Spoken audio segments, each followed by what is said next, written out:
la une ce soir. Essayer de se mettre un maximum à l'ombre pour éviter tout coup de chaud qui pourrait nous mettre mal, quoi. Après l'Europe, ce sera au tour du Québec d'être frappé par une vague de chaleur intense. On vient à la piscine, on boit beaucoup d'eau. À la maison, ventilateur, serviette froide mouillée et puis pas de clim, donc on fait comme on peut. À 48 heures du 1er juillet, Montréal annonce une aide supplémentaire d'urgence pour l'accès au logement.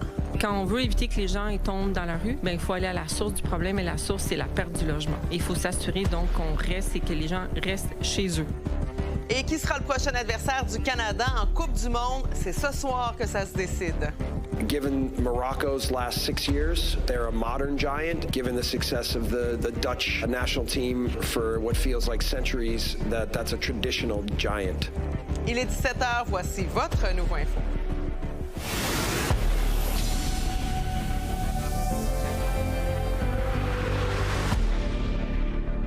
Bon lundi tout le monde. C'est sous une chaleur accablante que commencent les vacances en Europe. Plus de 130 millions d'Européens souffrent de la canicule qui s'abat sur tout le continent avec des températures de plus de 35 degrés Celsius. À Budapest, dont on vous montre des images présentement, en Hongrie, le mercure a dépassé les 40 degrés Celsius aujourd'hui. Et selon l'Organisation mondiale de la santé, 1300 décès ont été causés par la chaleur extrême depuis le 21 juin. En France, on décompte déjà 1000 morts, surtout des personnes âgées de plus de 65 ans. Mais là, c'est à notre tour au Québec de se préparer pour une vague de chaleur intense. Dès mercredi, les températures pourraient atteindre les 33 degrés Celsius et on parle d'un ressenti jusqu'à 44. La suite avec Lily Mercure. On vient à la piscine, on boit beaucoup d'eau. On essaie de spotter les places avec de l'air climatisé. Une vague de chaleur va frapper le sud du Québec dès mercredi jusqu'à samedi. On devrait avoir des températures entre 30 et 33 degrés avec des valeurs humidex entre 40 et 44.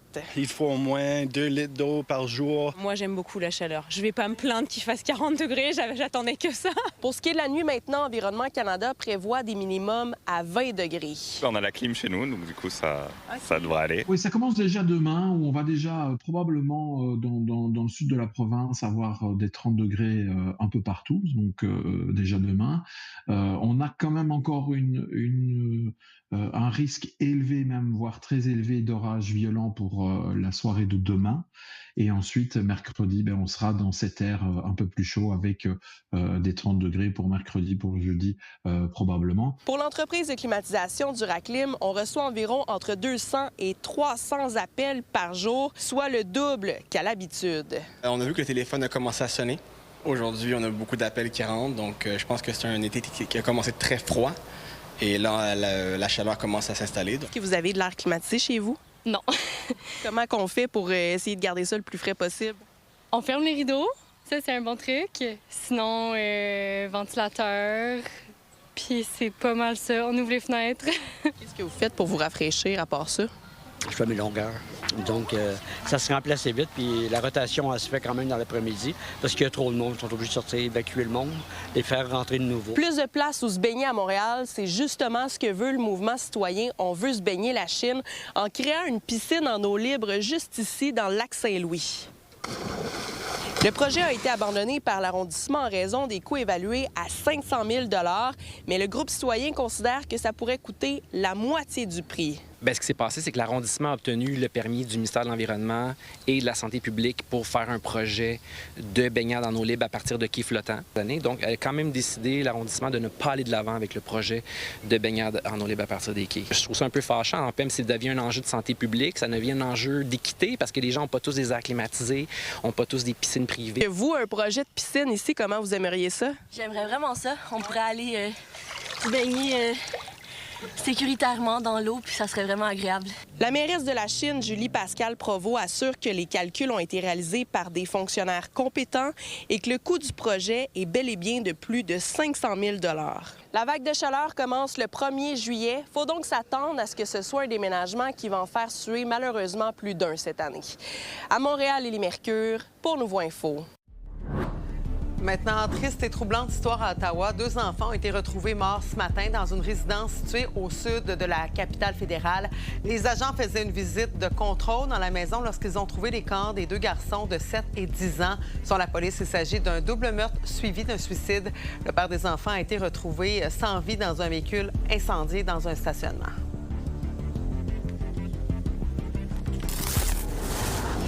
Parlons maintenant du 1er juillet. Eh bien, il y a une aide financière pour payer son loyer à la grandeur du Québec. C'était le projet mis sur pied par la Maison du Père il y a 2 ans maintenant. Et aujourd'hui, pour la première fois, Montréal participe à ce fonds d'urgence en donnant près de 750 000 $.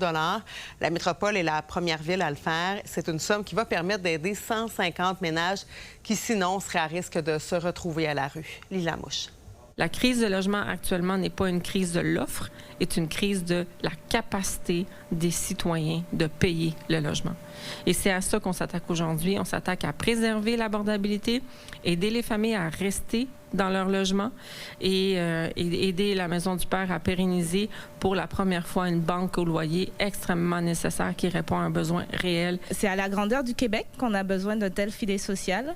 Donc je pense qu'aujourd'hui, tous, on peut s'engager à rappeler aux autres villes qui peuvent suivre ce leadership-là. Une banque d'aide au loyer pour ceux qui n'arrivent plus à payer leur logement. On parle de 749 500 $ d'ici l'année prochaine, donc pour l'année qui s'en vient. La Maison du Père a eu l'idée de cette banque en 2024. Depuis, elle a accompagné 228 ménages à Montréal. Mais c'est un modèle qui pourrait s'exporter. Parce qu'aujourd'hui, on parle de la banque d'aide loyer de Maison du Père, mais on vient de commencer avec des partenaires dans les régions qui sont là pour qu'on puisse commencer une banque d'aide qui va être une banque d'aide au loyer québécoise, avec un fonds.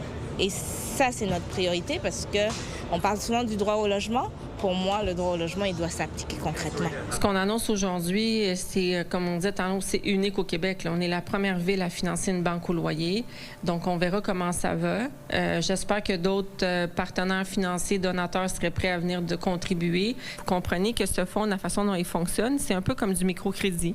Des prêts donc sans intérêt, pouvant aller jusqu'à 5 000 $ et remboursables sur 5 ans. La communauté métropolitaine de Montréal, qui étudie notamment l'habitation, croit qu'il faut évidemment plus de logements abordables. Parce que leur dernière étude place Montréal au 42e rang sur les 43 principales régions métropolitaines nord-américaines en matière de disponibilité des logements. La CMM, avec son PEMAD, vise à ce que d'ici 2046, 20 % du parc locatif du Grand Montréal soit composé de logements hors marché. Actuellement, on est à 9,3 %. Donc, c'est pour nous la principale source de solution que de construire du logement qui va être abordable, mais qui va le demeurer dans le temps. Dans cette étude, Montréal est comparé à des villes comme New York, Las Vegas, Vancouver, Toronto ou encore Québec. Le taux d'inoccupation du Grand Montréal est remonté à 2,9 %. Mais ça, c'est un chiffre qui cache une sous-segmentation qui raconte une autre histoire. Donc, quand on regarde les segments de loyers les plus abordables, on voit que le taux d'inoccupation est seulement à 1,2 %.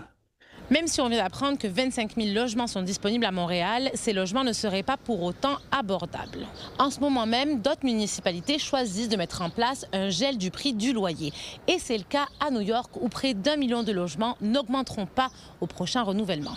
À Montréal, Lila Mouche pour Nouveau Info.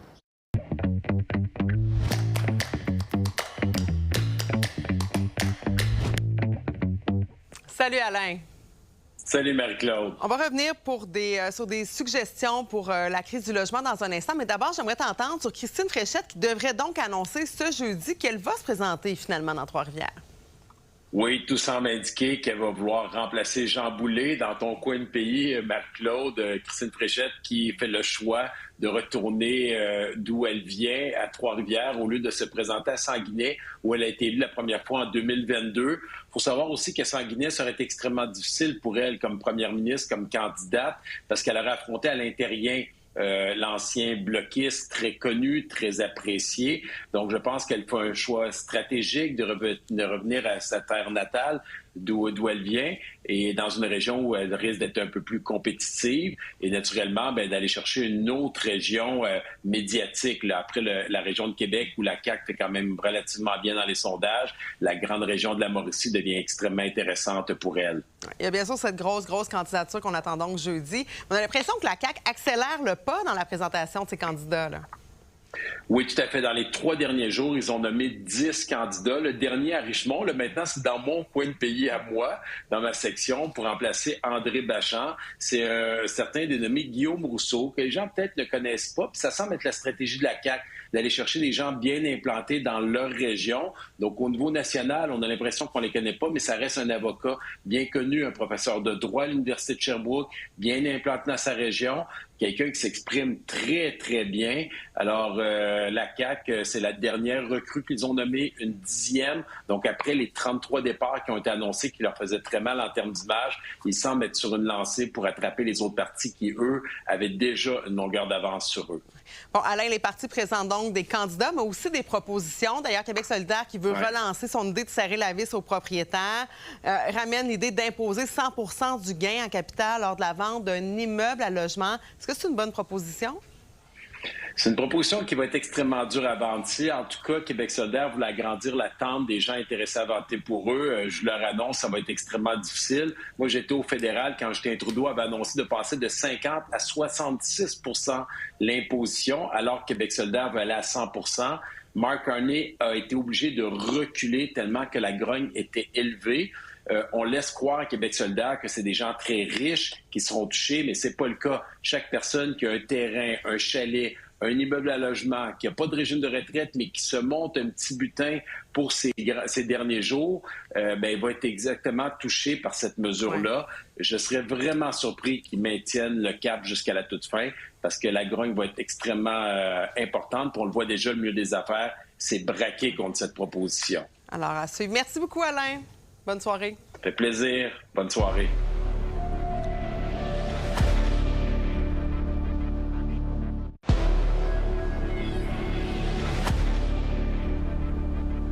Sur la scène judiciaire maintenant, il y a un bébé, un grand prématuré à Québec qui va pouvoir recevoir des transfusions sanguines malgré l'opposition de ses parents.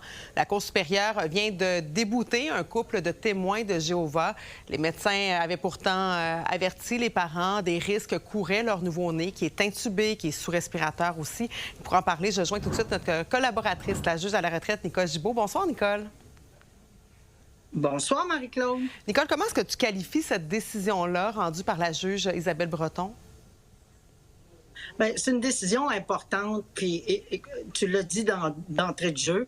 C'est un bébé prématuré, alors qu'il risquait sa vie. Les médecins ont bel et bien avisé les parents qui sont de confession comme témoins de Jéhovah.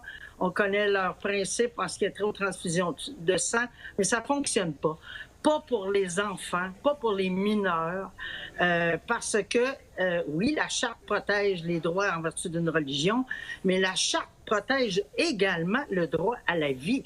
Un petit bébé prématuré ou des enfants ou des mineurs n'ont pas nécessairement toute la capacité de décider. Alors, je dirais, Marie-Claude, que la Cour suprême a déjà rendu cette décision-là. Les tribunaux rendent des décisions constamment, pas constamment, mais constantes, à l'effet que lorsqu'un mineur, un enfant, doit recevoir, mais pas juste par caprice, là, par nécessité, en danger de mort, une transfusion de sang.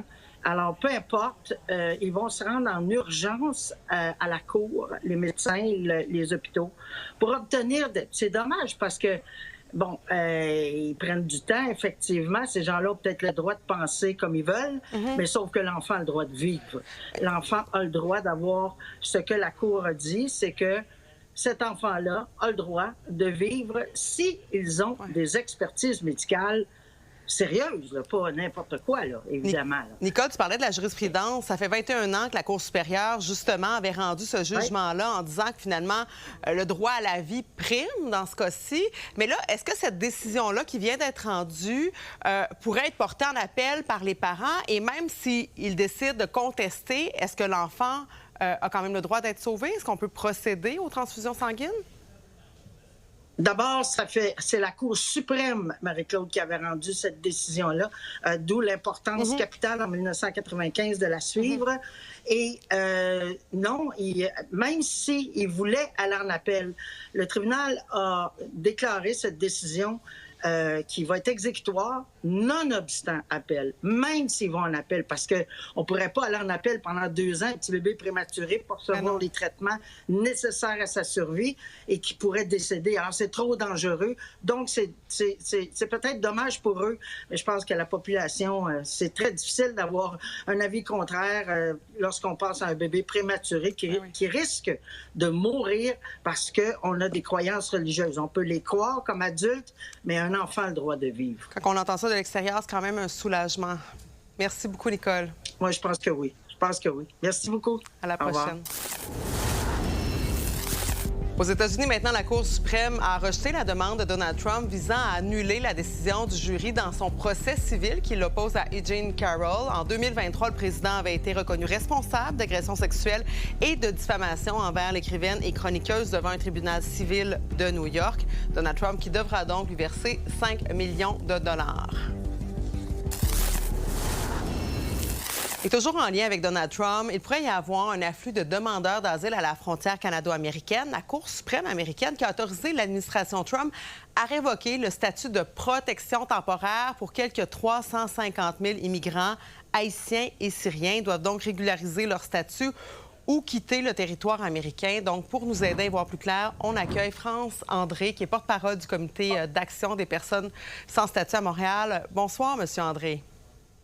Oui, bonsoir, Mme Marie-Claude. Alors, peut-être pour nous mettre en contexte, ça sert à quoi ce statut-là de protection temporaire exactement? Alors, c'est un statut qui a été donné, un programme en fait qui a été donné dans les années 90, mais principalement pour la communauté haïtienne à partir de 2010, suite à un tremblement de terre en Haïti, où il y a eu beaucoup, bien sûr, de morts. On parlait même aux alentours de 300 000 et 350 000 personnes, et des gens qui avaient des parents aux États-Unis ont pu bénéficier de ce programme de PT, de protection temporaire, qui était en vigueur donc depuis 2010, qui a été renouvelé. Monsieur Donald Trump, en 2016, avait déjà menacé lors de la campagne de son premier mandat qu'il allait annuler justement le programme pour des millions de gens. C'était pas seulement la communauté haïtienne, on avait les Salvadoriens et autres. Et c'était dans la même période, parce qu'il faut s'en rappeler, que M. Justin Trudeau, en janvier 2017, avait dit « Si vous fuyez la persécution, bienvenue au Canada, la diversité est notre force ». Et nous avons eu des milliers de gens qui sont arrivés cet été-là. Alors, M. Trump, dans ses campagnes électorales, a toujours parlé justement des illégaux. Il ne citait pas des gens qui sont illégaux avec le programme de protection temporaire. Donc, le ton qui a changé carrément aux États-Unis. Ici aussi, j'ai envie quand même de vous demander, est-ce que vous vous attendez à avoir un afflux de demandeurs d'asile, en particulier des Haïtiens? On sait que la communauté haïtienne est très importante ici à Montréal.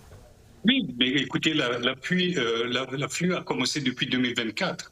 Aussitôt que M. Trump avait déjà menacé de 11 millions de personnes d'être déportées, l'afflux a commencé, mais s'est intensifié à chaque fois que le protected status, excusez-moi le mot anglais, a été suspendu, remis. Donc les gens étaient un petit peu, OK, je ne vais pas. Donc j'avais les appels qui venaient. Mais maintenant que la loi, la Cour suprême est la dernière cour qui statue que oui, le programme est terminé. Alors les gens appellent et puis les gens ont commencé à venir vers le nord. Malheureusement, nous fermons nos portes avec des restrictions beaucoup plus rigoureuses. Il y a très peu de gens qui vont être acceptés. Depuis la fermeture du Semerostam, c'est très peu de gens. Ça s'est resserré aussi. Merci beaucoup, M. France André, mais on fera le suivi avec vous donc de la suite des choses. Merci d'avoir pris le temps de nous parler aujourd'hui. Maintenant, l'été est à peine commencé que déjà Montréal reçoit un grand nombre de touristes étrangers, beaucoup plus tôt qu'à l'habitude d'ailleurs. La tenue du Grand Prix de Formule 1 au mois de mai semble porter ses fruits. Marie-Cas Simard a joué au guide touristique aujourd'hui. Il paraît qu'il y a plus de touristes en ville cette année et j'ai décidé d'aller là où ils se trouvent, c'est-à-dire dans le Vieux-Port de Montréal. Tu vois, déjà, il y en a plein là-bas. Le marché Jean Talon, c'est vraiment chouette, très local et on a acheté du sirop d'érable, évidemment, parce que c'est... Un incontournable. Avez-vous mangé de la poutine?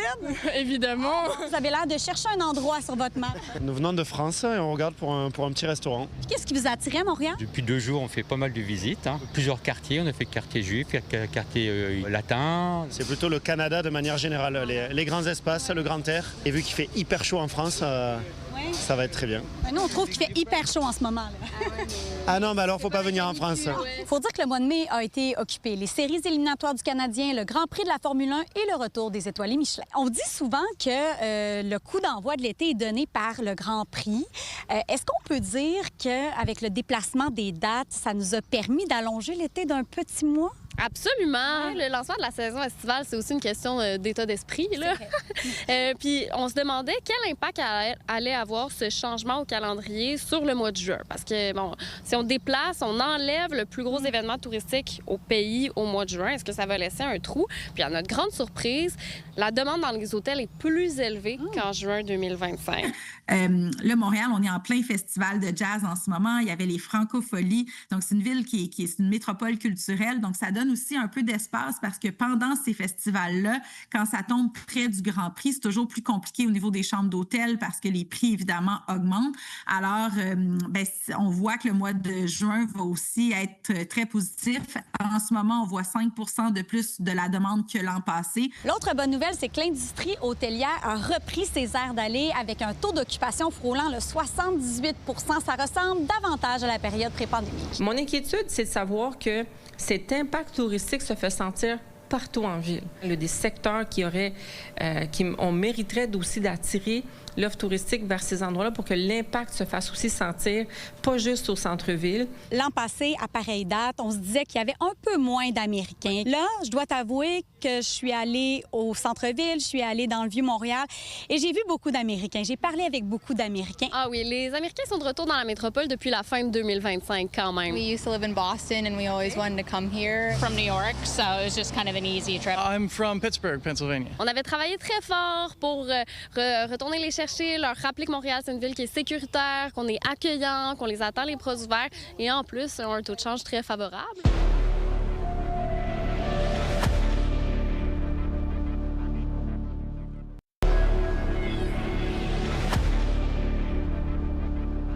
À la Coupe du monde de soccer, on saura ce soir quelle équipe le Canada va affronter en 8e de finale qui aura lieu samedi prochain. Ce sera donc le gagnant du match qui oppose les Pays-Bas au Maroc à 21h.